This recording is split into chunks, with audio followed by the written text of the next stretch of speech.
Hello दोस्तों, आज है 28 जून 2025 और आज के द हिंदू के एडिटोरियल डिस्कशन में मैं आपके साथ उन सारे इंपॉर्टेंट आर्टिकल्स को डिस्कस करूंगा जो कि हमारे द हिंदू न्यूज़पेपर में हमारे मेंस पॉइंट ऑफ व्यू से काफ़ी ज़्यादा इंपॉर्टेंट है।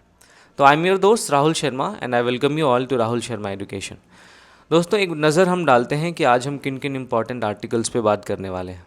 सबसे पहले हम बात करेंगे चीन के नेतृत्व वाले त्रिपक्षीय मंच के बारे में। दोस्तों, आप देखेंगे कि चीन, पाकिस्तान और बांग्लादेश इन तीनों के बीच में एक त्रिपक्षीय तंत्र कायम हो रहा है। तो इस त्रिपक्षीय तंत्र के भारत के परिप्रेक्ष्य में क्या मायने हैं, भारत के लिए इस तंत्र से क्या चुनौती उभर सकती है, भारत के लिए अगला जो कदम है भविष्य में वो कैसा होना चाहिए, हम सारी चीज़ों के बारे में बात करेंगे। फिर हम बात करेंगे शंघाई सहयोग संगठन के बारे में, जिसकी हालिया मीटिंग अभी कंप्लीट हुई है। उसमें भारत की तरफ से जो भी प्रतिनिधि गए थे, तो भारत के लिए कौन कौन सी अच्छी बातें इस शंघाई सहयोग संगठन में हुई और किन किन मामलों में हम चूक गए हैं, हम उसके बारे में बात करेंगे। फिर हम बात करेंगे सतत विकास लक्ष्य रैंकिंग 2025 के बारे में। देखेंगे कि भारत के लिए इस रैंकिंग के क्या मायने हैं, अपने पिछले प्रदर्शनों के अनुरूप भारत का इस साल का प्रदर्शन कैसा रहा है। इसके साथ साथ आपको हर आर्टिकल के लास्ट में मुख्य परीक्षा हेतु एक अभ्यास प्रश्न देखने को मिलता है। उस प्रश्न का उत्तर लिख के आप मेरे यूपीएससी आंसर राइटिंग वाले ग्रुप में पोस्ट कर सकते हैं, जिसका लिंक आपको इसी वीडियो के डिस्क्रिप्शन में मिल जाता है। तो बढ़ते हैं आज के सबसे पहले आर्टिकल की तरफ, लेकिन उससे पहले दोस्तों, अगर अभी तक आपने मेरी वीडियो को लाइक नहीं किया है तो लाइक कर दीजिए, चैनल को सब्सक्राइब नहीं किया है तो सब्सक्राइब कर लीजिए। सबसे पहले दोस्तों बात करते हैं इस त्रिपक्षीय तंत्र के लिए कि भारत के लिए एक नई चुनौती किस तरीके से पेश कर रहा है। तो इसका कॉन्टेक्स्ट समझते हैं। देखिए, ये जो आर्टिकल है, इस आर्टिकल में आप देखेंगे कि चीन, पाकिस्तान और बांग्लादेश के बीच में कुनमिंग, जो कि चाइना में है, वहाँ पे पहली त्रिपक्षीय बैठक आयोजित हुई, उसी के संदर्भ में बताया गया है। अब इस बैठक जो है, उस बैठक का उद्देश्य क्या था? इस बैठक का उद्देश्य था पाकिस्तान को फिर से इस क्षेत्र में प्रासंगिक बनाना, जिसने अपनी प्रासंगिकता हालिया कुछ दशकों में खो दी थी। इसके अलावा भारत को तात्कालिक सुरक्षा चिंताओं में उलझाए रखना। फिर इस आर्टिकल में ये भी बताया गया है कि चीन ने अफगानिस्तान और बांग्लादेश के साथ मिलकर भी ऐसे त्रिपक्षीय ढांचे बनाए हैं जो भारत के लिए रणनीतिक और सुरक्षा दोनों प्रकार की चुनौतियां खड़ी कर सकते हैं।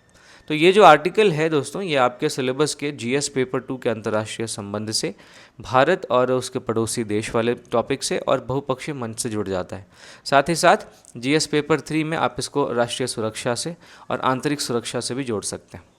तो आइए हम बात करते हैं इस पूरे आर्टिकल में कौन कौन से मुख्य बिंदुओं पे हमारा ध्यान आकर्षित किया गया। चीन पाकिस्तान मित्रता का सबसे पहले हम ऐतिहासिक परिप्रेक्ष्य देखते हैं। देखिए, 1962 के वॉर के बाद पाकिस्तान को चीन का काफ़ी ज़्यादा समर्थन मिला। अब न केवल आर्थिक मामले में बल्कि सैन्य मामले में और संयुक्त राष्ट्र के मंचों पर मामले में भी चीन ने पाकिस्तान का खुलकर समर्थन किया। अब इसका कारण ये था कि 1962 के युद्ध के बाद चीन को पाकिस्तान के रूप में एक ऐसा देश मिल गया जो भारत को सैन्य मामलों में उलझाए रहेगा। भारत को चीन के खिलाफ कोई भी कदम उठाने से पहले उसके लिए एक नई समस्या खड़ा कर देगा। तो भारत को किसी और देश के साथ उलझाए रखने के लिए सबसे अच्छा विकल्प पाकिस्तान के रूप में चीन को मिला। तो इसलिए चीन ने पाकिस्तान को काफ़ी ज़्यादा समर्थन दिया है, ना आर्थिक मामले में, ना केवल आर्थिक मामले में बल्कि सैन्य और संयुक्त राष्ट्र के मंचों पर भी। अब देखिए कि पाकिस्तान के हथियारों का 80% से अधिक चीन से आता है। इसके अलावा पाकिस्तान के ऊपर भारी मात्रा में चीन का कर्ज भी है। तो हालिया घटनाएं अगर हम देखें, ऑपरेशन सिंदूर के दौरान अगर हम उस चीन की भूमिका का परीक्षण करें, तो देखिए कि मई 2025 में भारत के पहलगाम आतंकी हमले के जवाब में हुए ऑपरेशन सिंदूर पर चीन ने जिस तरीके से प्रतिक्रिया दी कि उसने सिर्फ कहा कि यह दुर्भाग्यपूर्ण है और उसने वार्ता का आग्रह किया। फिर पाकिस्तान ने इस दौरान चीन से खरीदे हथियारों जैसे ड्रोन हो गया, राडार हो गया, इसका इस्तेमाल भारत पर आक्रमण करने के लिए किया था, जिसके बारे में आपने बहुत ज़्यादा चर्चाएं भी सुनी होंगी। तो पुराने +1 के विचार की वापसी जो है हमें देखने को मिल रही है, क्योंकि 1965 में पाकिस्तान ने चीन और नेपाल के साथ भारत को सिलीगुड़ी कॉरिडोर से काटने का विचार किया था। लेकिन अब पाकिस्तान और चीन फिर से आत्मविश्वासी भारत को घेरने के लिए तीसरे देशों को आपस में जोड़ने की कोशिश कर रहे हैं, और यह तीसरा देश के रूप में अभी वर्तमान में हमें बांग्लादेश और अफगानिस्तान देखने को मिल रहा है। अब ये सारी चीज़ें ऐसे समय पे हो रही है जब हमारे अफ़गानिस्तान के साथ संबंध बढ़ रहे हैं, बांग्लादेश के साथ हमारे संबंध खराब हो रहे हैं। तो ऐसे नाजुक स्थिति में भारत को एक तरफ़ा करने के लिए चीन ने पाकिस्तान की तरफ और चीन ने बांग्लादेश की तरफ एक बार फिर से रुख किया है और एक त्रिपक्षीय मंच बनाने की बात चल रही है। तो भारत की इस पे कूटनीतिक व सैन्य प्रतिक्रिया क्या हुई, देखते हैं। भारत ने, देखेंगे आप कि पहलगाम हमले के बाद सिंधु जल संधि को निलंबित कर दिया, पाकिस्तान के साथ व्यापार को रोक दिया, साथ ही साथ सीमाओं पर दबाव भी बढ़ाया। तो भारत ने डोकलाम और गलवान जैसी घटनाओं पर भी मजबूत प्रक्रिया दी थी 2016 और 2019 में। इसके साथ साथ समान विचारधारा वाले देशों के साथ भारत ने अपनी साझेदारी को गहरा किया है। तो क्षेत्रीय राजनीति में भारत का प्रभाव क्या है और इस भारत के प्रभाव पे इस त्रिपक्षीय तंत्र का क्या प्रभाव पड़ेगा। तो देखिए, भारत ने मालदीव, श्रीलंका, नेपाल, इन सभी देशों के साथ अच्छे संबंध बनाए और इन्होंने, भारत ने चीन के लिए चुनौती को बनाए रखा। बांग्लादेश के साथ भी भारत ने ऊर्जा सहयोग में बाधा नहीं डाली, एक संतुलन बना के रखा। तो इस नई त्रिपक्षीय बैठकों का दोस्तों मकसद क्या है, आइए एक बार देखते हैं। अभी हालिया में चीन, पाकिस्तान और बांग्लादेश, इन तीनों ने मिलकर जो त्रिपक्षीय बैठकें की है, उसका मकसद है पाकिस्तान को फिर से प्रासंगिक बनाना और अफ़गानिस्तान और बांग्लादेश को भारत के प्रभाव से दूर करना। इसके संभावित मकसद में यह भी हो सकता है कि भारत को आतंकवाद और सुरक्षा के नए खतरे पैदा कर भारत को उलझाए रखा जा सके। इसका फ़ायदा ये होगा कि चीन के आर्थिक हित आगे बढ़ जाएंगे और भारत आतंकवाद के और सुरक्षा के नए खतरों से ही निपटता रह जाएगा, आर्थिक मामले में वो पिछड़ता चला जाएगा। तो दोस्तों, इस पूरी चर्चा का निष्कर्ष ये है कि भारत की वास्तविक चुनौती अब केवल पाकिस्तान नहीं है, बल्कि चीन भी है और पाकिस्तान को अपने हितों के लिए चीन इस्तेमाल कर रहा है। तो ये एक और ख़तरनाक स्थिति है। तो भारत को ऐसे में अपने पड़ोसियों के साथ अपने विश्वास को मजबूत करना पड़ेगा। बांग्लादेश के साथ जो संबंध हमारे कटु हो गए हैं, उन संबंधों में फिर से मधुरता लानी पड़ेगी, उन संबंधों को फिर से ट्रैक पे लाना पड़ेगा। इसके साथ साथ अपने सहयोगी देशों के साथ आर्थिक व सुरक्षा सहयोग बढ़ाना पड़ेगा। एक स्पष्ट रेड लाइन्स स्थापित कर इस क्षेत्र में संतुलन बनाए रखना होगा, ताकि चीन की हमको अलग थलग करने की जो रणनीति है, उसको निष्फल किया जा सके, उसको असफल किया जा सके। तो इस पूरी चर्चा के आधार पर आप इस प्रश्न का उत्तर लिख सकते हैं कि भारत के लिए पाकिस्तान और चीन के त्रिपक्षीय तंत्र के उभार से उत्पन्न नई चुनौतियों पर चर्चा करें। क्या भारत की असली चुनौती पाकिस्तान है या चीन? अपने उत्तर को उचित तर्कों से स्पष्ट करें। तो ये दोस्तों पहला आर्टिकल था। अब देखिए, पाकिस्तान के संदर्भ में चीन का एक और आर्थिक हित, ये चाइना पाकिस्तान इकोनॉमिक कॉरिडोर भी है, जिसके बारे में आप ये मैप पे देख सकते हैं। ये रहा चाइना पाकिस्तान इकोनॉमिक कॉरिडोर। अब यहाँ पे आप ग्वादर बंदरगाह देख रहे होंगे। ये ग्वादर बंदरगाह चीन के लिए काफ़ी ज़्यादा इंपॉर्टेंट हो जाता है, क्योंकि इस ग्वादर बंदरगाह के माध्यम से वो भारत तक पहुँच, अब यहाँ से देखेंगे, भारत तक इसकी पहुँच बहुत ज़्यादा नज़दीक हो जाती है और ये भारत पर निगरानी रखने के लिए भी इस्तेमाल किया जा सकता है। तो इसे ग्वादर बंदरगाह पर चीन के गतिविधियों को नियंत्रित करने के लिए हमने ईरान में, आप देखेंगे यहाँ से लगभग 72 किलोमीटर दूर यहाँ के आसपास, हमने ईरान के चाबहार पोर्ट पर अपना समझौता, एक 10 वर्षीय दीर्घकालिक समझौता ईरान के साथ अभी किया है। और यहाँ पे इस चाबहार पोर्ट के माध्यम से हम ग्वादर पोर्ट पर जो भी चीन की गतिविधियाँ चल रही है उसको नियंत्रित कर पाएंगे। साथ ही साथ हम पाकिस्तान में बढ़ते हुए चीन के प्रभुत्व को भी चुनौती दे पाएंगे। तो ये दोस्तों इस आर्टिकल की सारी ज़रूरी बातें थी जो मैंने आपके साथ डिस्कस की। बढ़ते हैं अगले आर्टिकल की तरफ, जिसमें इस बात पर चर्चा की गई है कि हाल ही में जो शंघाई सहयोग संगठन की मीटिंग हुई है, तो उसके मंच पे हमने आतंकवाद के मुद्दे पर अपना जो कमज़ोर रुख अपनाया है उसके बारे में ये आर्टिकल बात करता है। और ये कहता है कि ये भारत के राष्ट्रीय सुरक्षा के लिए सबसे गंभीर चुनौती है, लेकिन उसके बावजूद आतंकवाद के मुद्दे पर हमारा SCO के मंच पे जो रुख था वो थोड़ा सा कमज़ोर था। तो इस लेख में ये बताया गया है कि भारत ने संसद के अपने प्रतिनिधिमंडल को 32 देशों में भेजा था, लेकिन SCO सदस्य देश में नहीं भेजा। हम देखेंगे कि SCO में कौन कौन से सदस्य देश आएंगे, इसके बारे में हम इसी आर्टिकल में बहुत डिटेल में देखेंगे। इसके अलावा 2023 में SCO का व्यक्तिगत रूप से सम्मेलन आयोजित करने से भी भारत ने परहेज़ किया था। तो इस कारण से SCO के मंच पे पाकिस्तान को ज़्यादा जगह मिल सकती है, जो भारत के लिए अच्छी बात नहीं है। और अभी मैंने आपके साथ चर्चा की कि ऑलरेडी चीन, पाकिस्तान, और बांग्लादेश, इन तीनों के बीच में एक त्रिपक्षीय मंच भी तैयार हो रहा है, जिसका मुख्य उद्देश्य है पाकिस्तान की प्रासंगिकता को फिर से इस क्षेत्र में स्थापित करना, बांग्लादेश को और अफ़गानिस्तान जैसे देशों को भारत से दूर करना, है ना। तो ये ऐसी स्थिति में भारत का इस सम्मेलन के आयोजित करने से परहेज़ करना, एससीओ के मंच का अच्छे से इस्तेमाल ना करना भारत के लिए नई चुनौती खड़ा कर सकता है और पाकिस्तान को वैश्विक मंच पर ज़्यादा जगह मिल सकती है। अब ये जो आर्टिकल है दोस्तों, ये आपके यूपीएससी के सिलेबस के जीएस पेपर 2 के भारत और पड़ोसी देशों के साथ संबंध से जुड़ता है। साथ ही साथ आप इसको जीएस पेपर 3 के आंतरिक सुरक्षा से भी जोड़ सकते हैं। देखते हैं कौन कौन से मुख्य बिंदु की बात इस आर्टिकल में की गई है।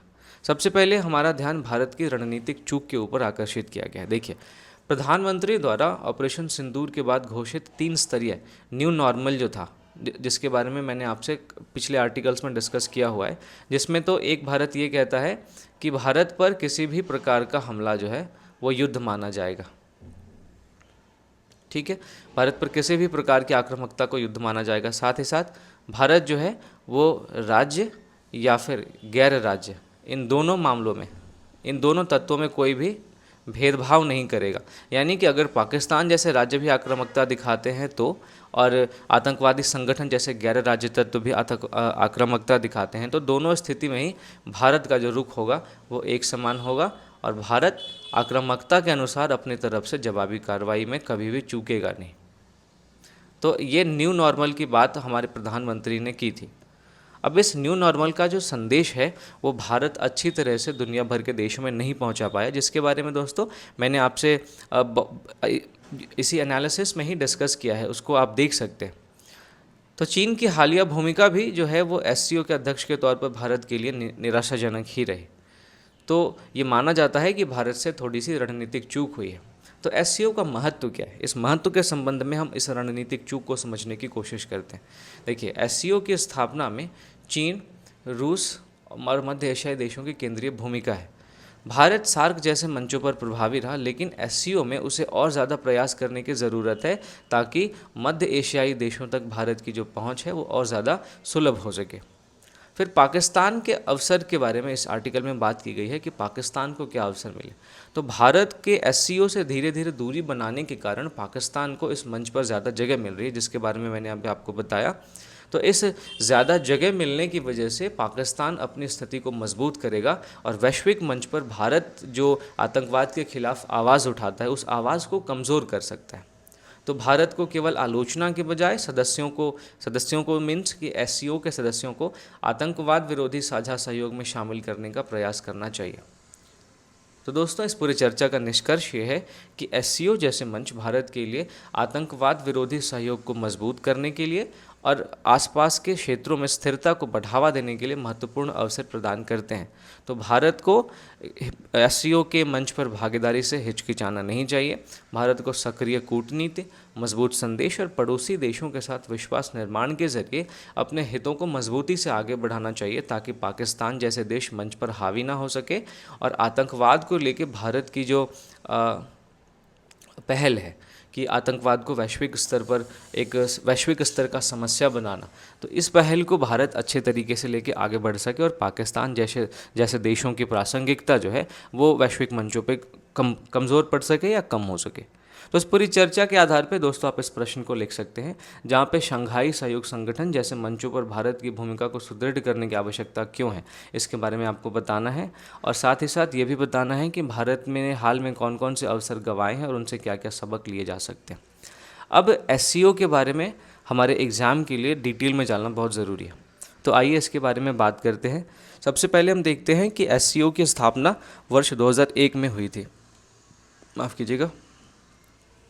इसके स्थापना का प्रारंभ हालांकि 1996 में शंघाई 5, जिसमें चाइना, रूस, कजाकिस्तान, किर्गिस्तान और ताजिकिस्तान इनके साथ हुई थी। 2001 में जब उज़्बेकिस्तान भी इस शंघाई 5 से जुड़ गया, इसके बाद एससीओ का गठन होता है।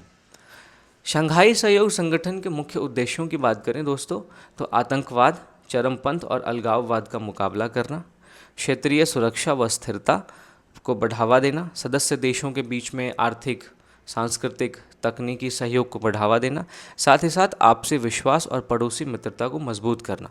अब अभी मैंने आपको बताया कि आतंकवाद के खिलाफ अपनी वैश्विक आवाज़ को और ज़्यादा मजबूत करने के लिए भारत को एससीओ का इस्तेमाल करना चाहिए, क्योंकि एससीओ के मुख्य उद्देश्यों में ही है आतंकवाद का मुकाबला करना। इसलिए भारत को इस मंच का और अच्छे से इस्तेमाल करना पड़ेगा। इसके सम्मेलनों को आयोजित करने से हमें संकोच नहीं करना पड़ेगा। हम अगर शंघाई सहयोग संगठन के सदस्य देशों की बात करें तो वर्तमान में हमें कुल 9 सदस्य देखने को मिलते हैं, जिसमें चीन है, रूस है, कज़ाकिस्तान है, किर्गिस्तान है, ताजिकिस्तान है। ये तो शंघाई 5 में शामिल थे। फिर 2001 में उज़्बेकिस्तान शामिल हुआ, 2017 में भारत शामिल हुआ और भारत को पूर्ण सदस्य का दर्जा भी मिला। साथ ही साथ 2017 में पाकिस्तान भी इस संगठन में शामिल हुआ और 2023 में ईरान को पूर्ण सदस्य के रूप में शामिल किया गया। तो भारत, पाकिस्तान और ईरान जैसे देशों को शामिल करने से एससीओ के संगठन का जो है वो क्षेत्रीय दायरा काफ़ी बढ़ा है। अब एससीओ संगठन में कौन कौन से देश शामिल हैं उसके आप मैप देख सकते हैं, ये देख सकते हैं आप। इसमें मेंबर स्टेट्स आपको ये ग्रीन वाला देखने को मिलेगा, ये वाला। फिर आपको ऑब्जर्वर स्टेट ये देखने को मिलेंगे। फिर आपको ये डायलॉग पार्टनर्स देखने को मिलेंगे, जिसमें टर्की और बेलारूस है। साथ ही साथ एक्सीडिंग मेंबर्स के रूप में आपको चाइना और पाकिस्तान देखने को मिलेगा। तो ये आप देख सकते हैं। इसका दोस्तों मुख्यालय जो है वो चीन के बीजिंग में है, ये भी आप ध्यान रखेंगे। अब एससीओ में कई सारी महत्वपूर्ण संस्थाएं हैं जिसके माध्यम से एससीओ फंक्शन करता है। इसमें सबसे पहले आप देखेंगे एससीओ सचिवालय है, जिसमें समन्वय और प्रशासन के काम किए जाते हैं। इसके अलावा एक रीजनल एंटी टेररिस्ट स्ट्रक्चर है जो आतंकवाद और चरमपंथ पर जानकारी और सहयोग के लिए काम करता है। साथ ही साथ रैट्स का जो मुख्यालय है तो ताशकंद उज़्बेकिस्तान में है। अब रैट्स के बारे में आपसे डायरेक्ट भी पूछा जा सकता है, ये किस संगठन की महत्वपूर्ण संस्था है। तो इसके बारे में आपको ध्यान रखना है कि ये शंघाई कॉरपोरेशन ऑर्गेनाइजेशन की एक ये संस्था है। तो भारत की एससीओ के लिए क्या प्रासंगिकता है, इसके बारे में हमारे लिए बात करना ज़रूरी हो जाता है। तो सबसे पहले मैंने आपको बताया कि मध्य एशिया के देश भी इस संगठन के सदस्य हैं। तो मध्य एशिया के साथ कनेक्टिविटी में और ऊर्जा सहयोग के लिए एससीओ की बहुत ज़्यादा प्रासंगिकता है भारत के लिए। इसके अलावा आतंकवाद, चूँकि आतंकवाद का निपटारा करना है ना, चरमपंथ का निपटारा करना एससीओ के प्रमुख उद्देश्यों में से एक है। तो भारत आतंकवाद विरोधी मंच के रूप में भी एससीओ का इस्तेमाल कर सकता है। इसके साथ साथ बहुपक्षीय कूटनीति में अपना प्रभाव बढ़ाने के लिए भी एससीओ का इस्तेमाल किया जा सकता है। भारत ने 2017 में पहली बार एससीओ की अध्यक्षता की और आपको ध्यान रखना है कि भारत 2017 में एससीओ का मेंबर बना था। तो 2020 में जब पहली बार एससीओ की भारत ने अध्यक्षता की थी, फिर भारत एससीओ में international north south transport corridor और चाबहार पोर्ट्स जैसे प्रोजेक्ट्स को जोड़ने की वकालत करता है, जिसके बारे में मैंने आपसे परसों वाले 26 तारीख के जो एडिटोरियल एनालिसिस थी उसमें मैंने आपसे बहुत ज़्यादा बात की थी आईएनएसटीसी के बारे में। इसमें मैंने आपको बताया था कि किस तरीके से जो स्टैंडर्ड पोर्ट्स हैं, जो स्टैंडर्ड हमारा रास्ता था उसको बिल्कुल कम करके अब ये भारत से निकल के ये ईरान और अज़रबैजान होते हुए सीधा सीधा रूस तक पहुंच रहा था ये रास्ता, ये कॉरिडोर। तो इसके बारे में मैंने आपसे बात की थी। लेकिन भारत की चुनौतियां भी है एससीओ में, क्योंकि एक तरफ हमें पाकिस्तान के साथ तनाव देखने को मिलता है, फिर हम चीन के साथ सीमा विवाद और चीन के साथ हमारी प्रतिस्पर्धा भी देखते हैं। इसके अलावा संगठन में चीन और रूस का वर्चस्व हमें देखने को मिलता है। तो दोस्तों संक्षेप में अगर हम बात करें तो एससीओ एक क्षेत्रीय बहुपक्षीय संगठन है जिसका उद्देश्य सुरक्षा, आतंकवाद का विरोध, माफ़ कीजिएगा, और आर्थिक सहयोग है। तो भारत के लिए यह मध्य एशिया तक रणनीतिक पहुंच के लिए, आतंकवाद से लड़ने के लिए और ऊर्जा सहयोग के लिए काफ़ी महत्वपूर्ण मंच है। तो भारत को एससीओ में अपनी भूमिका को सक्रिय करनी पड़ेगी, अपने हित को मजबूत करने पड़ेंगे, खासकर आतंकवाद जैसे मुद्दों पर, ताकि पाकिस्तान को इन वैश्विक मंचों पर ज़्यादा जगह ना मिले और वो भारत की आवाज़ को दबा ना सके। तो ये दोस्तों, तो बढ़ते हैं अगले आर्टिकल की तरफ, जहां हम सतत विकास लक्ष्य रैंकिंग में भारत की प्रगति और चुनौतियों के बारे में हालिया जो रैंकिंग की रिपोर्ट आई है उसके बारे में हम बात करेंगे। ये आर्टिकल दोस्तों आपके जीएस पेपर 2 के शासन, फिर संस्थाओं की मजबूती, साथ ही साथ जीएस पेपर 3 में आप देखेंगे आर्थिक विकास से, गरीबी और भूख से, समावेशी विकास से, इन सारे टॉपिक से जुड़ता है। तो इसका कॉन्टेक्स्ट क्या है? भारत पहली बार दोस्तों सस्टेनेबल डेवलपमेंट रिपोर्ट में टॉप 100 देशों में शामिल हुआ है। 2025 में भारत का स्थान 99वां था। तो 2016 में आप देखेंगे 157 देशों में भारत 110वें स्थान पर था।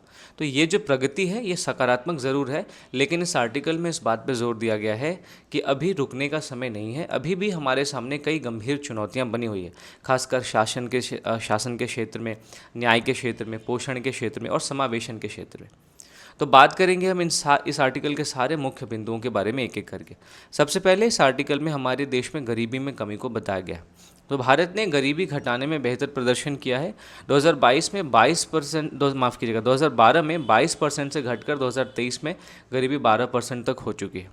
लेकिन जो 2018 के बाद हमारा आधिकारिक उपभोग व्यय डेटा है ये अनुपलब्ध है, ये अवेलेबल नहीं है। और इसके अलावा हम पुरानी गरीबी रेखा का इस्तेमाल करते हैं, इसके चलते इस डेटा की सटीकता पर सवाल भी उठाया जाता है। फिर भूख व पोषण पे चिंता व्यक्त की गई है। 2019-21 में अगर हम नेशनल फैमिली हेल्थ सर्वे 5 के अनुसार देखें तो बच्चों में स्टंटिंग जो था वो 35.5% था, जो 2015-16 में NFHS 4 के 38.4% से थोड़ा ही कम है। तो इससे ये पता चलता है कि हमने भूख व पोषण में अच्छे तरीके से काम नहीं किया। इसके अलावा वेस्टिंग यानी वज़न के हिसाब से लंबाई कम होना, इसको 21% से घटकर केवल 19.3% तक ही लाया गया है।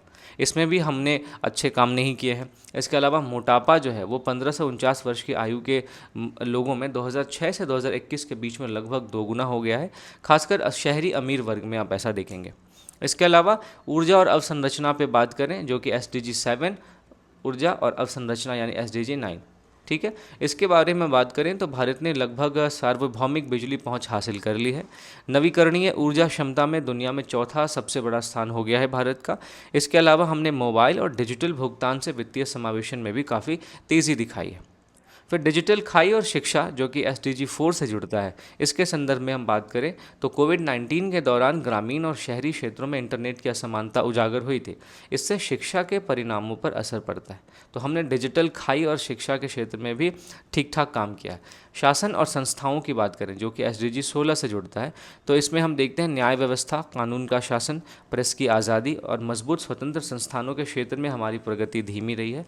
इस कारण से जो हमारा ओवरऑल स्कोर रहा है वो थोड़ा सा कम रहा है, उस पर नकारात्मक असर पड़ा है।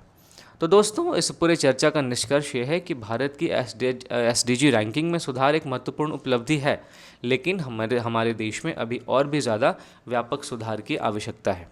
खासकर न्याय व्यवस्था में, शासन में, सामाजिक समावेशन में और पोषण के क्षेत्र में समयबद्ध सुधार ज़रूरी हैं, ताकि ये जो प्रगति है वो स्थायी और समावेशी हो सके। तो इस चर्चा के आधार पर आप इस प्रश्न का उत्तर लिख सकते हैं।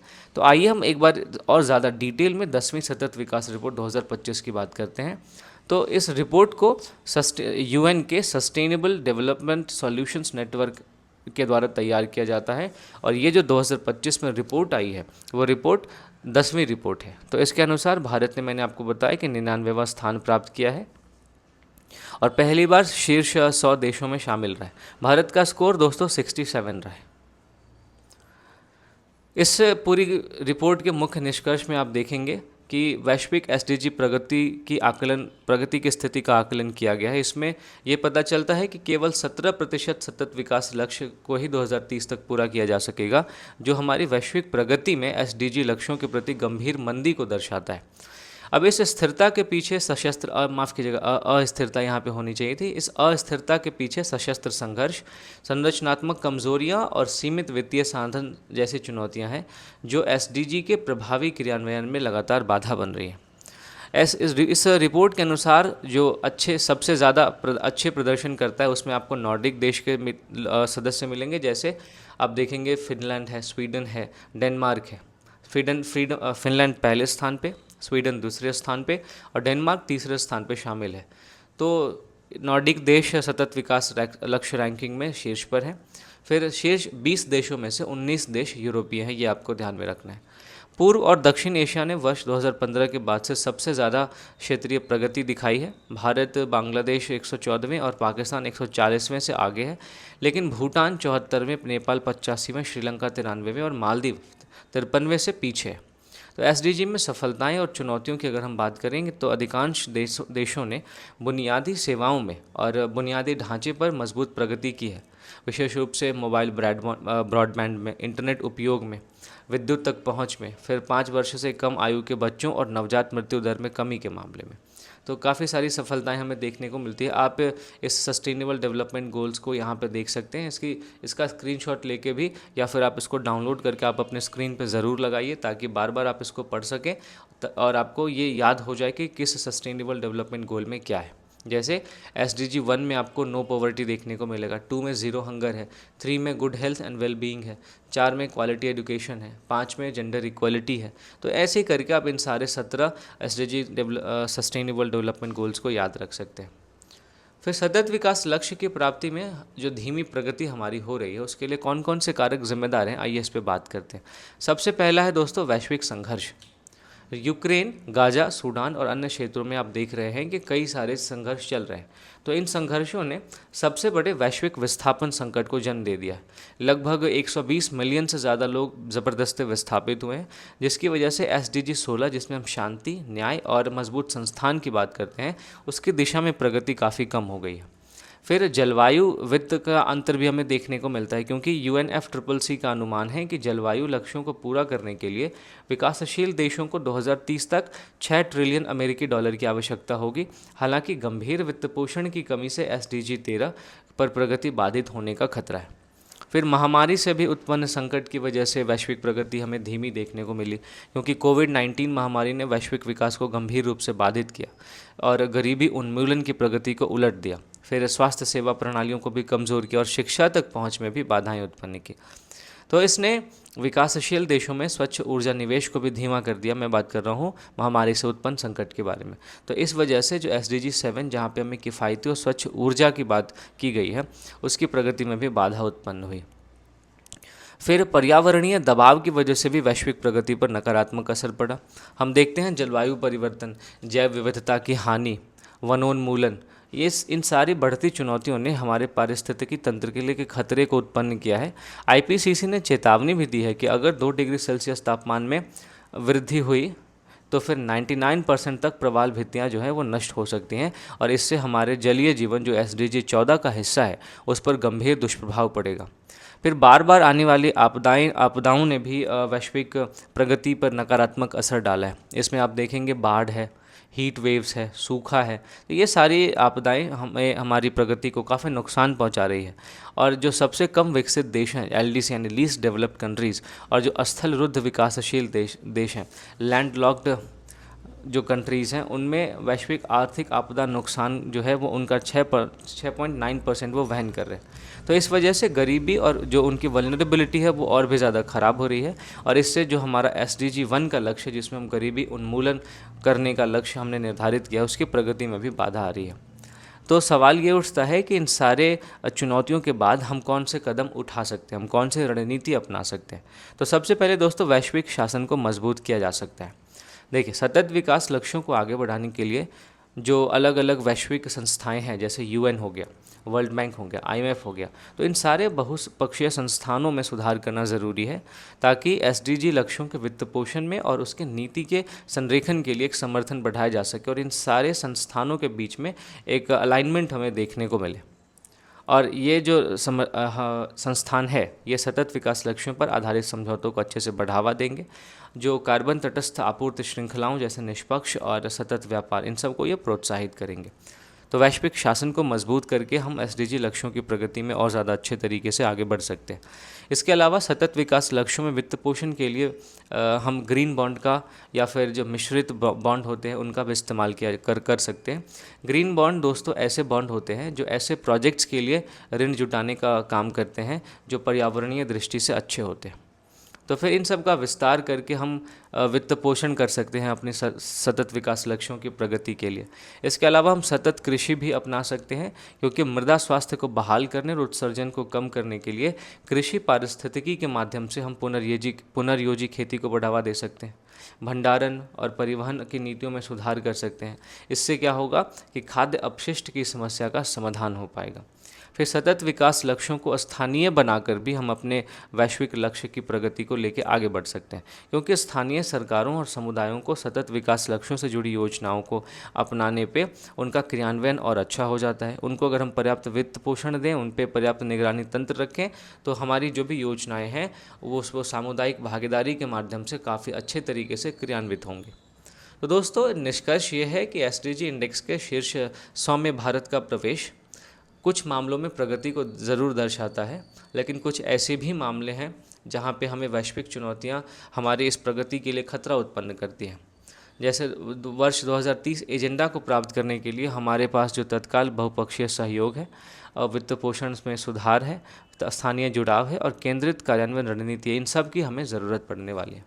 तो मैं उम्मीद करता हूँ इस डिस्कशन से आपको काफ़ी फ़ायदा हुआ होगा, और इस डिस्कशन के आधार पे आप देख सकते हैं कि प्रीलिम्स और मेंस में जो है वो प्रश्न पूछे गए, तो इसका जवाब आप दे पाएंगे। तो चूंकि प्रीलिम्स और मेंस में यूपीएससी ने पहले भी इस टॉपिक से सवाल पूछा है, इसलिए मैंने इस टॉपिक को इतना डिटेल में डिस्कस किया। देखिए, मेंस में यूपीएससी ने 2018 में क्वेश्चन पूछा कि वहनीय, विश्वसनीय, सतत और आधुनिक ऊर्जा तक पहुंच सतत विकास लक्ष्यों को प्राप्त करने के लिए अनिवार्य है। भारत में इस संबंध में हुई प्रगति पर टिप्पणी कीजिए। प्रीलिम्स में भी आपके हरित अर्थव्यवस्था पर कार्रवाई के लिए जो भागीदारी है, जो अपेक्षाकृत हरित एवं अधिक समावेशी अर्थव्यवस्था और देशों के संक्रमण में सहायता देने के लिए संयुक्त राष्ट्र की एक क्रियाविधि है, आविर्भूत हुई कहाँ से? तो ये प्रीलिम्स का सवाल है। तो इससे ये पता चलता है कि ये टॉपिक हमारे लिए काफ़ी इंपॉर्टेंट था दोस्तों। तो मैं उम्मीद करता हूँ आज के डिस्कशन से आपको काफ़ी फ़ायदा हुआ होगा, और जितने भी प्रश्न मैंने आपको आंसर राइटिंग के लिए दिए हैं, आप उन प्रश्नों को ज़रूर लिखें, इससे आपको काफ़ी फ़ायदा होता है। तो आज का ये डिस्कशन था दोस्तों। इस पूरे डिस्कशन का पीडीएफ के लिए आप मेरे टेलीग्राम चैनल को ज्वाइन कर सकते हैं, जिसका लिंक आपको डिस्क्रिप्शन में मिल जाएगा। आप मेरे आंसर राइटिंग वाले ग्रुप को भी ज्वाइन कर सकते हैं, जहाँ पे आप अपने आंसर लिख के पोस्ट कर सकते हैं, और इस पीडीएफ को वहाँ से डाउनलोड कर सकते हैं बिल्कुल फ्री ऑफ कॉस्ट। तो जाने से पहले दोस्तों, अगर अभी तक आपने मेरे चैनल को सब्सक्राइब नहीं किया है तो प्लीज़ जाने से पहले सब्सक्राइब करें। अगर आपको मेरी वीडियो पसंद आई है तो ज़्यादा से ज़्यादा लोगों तक शेयर करें। वीडियो को अगर आपने लाइक नहीं किया है तो लाइक करें। मिलता हूँ आपसे अगले एडिटोरियल डिस्कशन में। तब तक के लिए दोस्तों, थैंक यू फॉर वॉचिंग।